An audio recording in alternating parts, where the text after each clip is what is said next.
Hello and welcome. Now in this video we are going to set up your payment gateway, and the default gateway is going to be Stripe. In order to do that, you're going to scroll down this left side menu and you're going to go to Payment Gateways.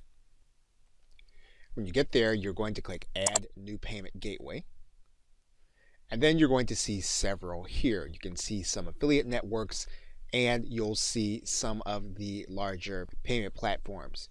We are going to use the default system, Stripe. So what you're going to do first is you're going to write in an identifier for the Stripe account you're using. Then you're going to write in a business name that will appear on the statements of the individuals that are purchasing your products. When you do that, you'll then click Create Stripe Account.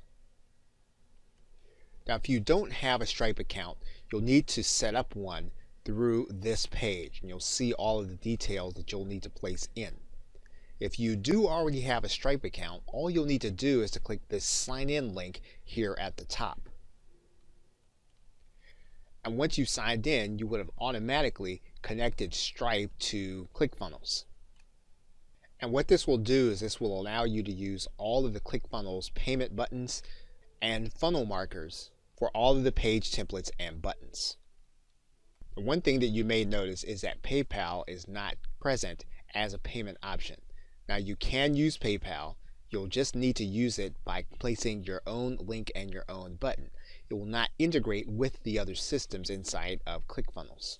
PayPal does work, however, as a third-party integration for your specific products.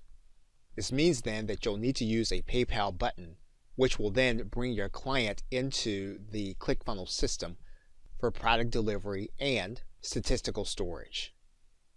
Okay, so with that, thanks, and I will see you in another video.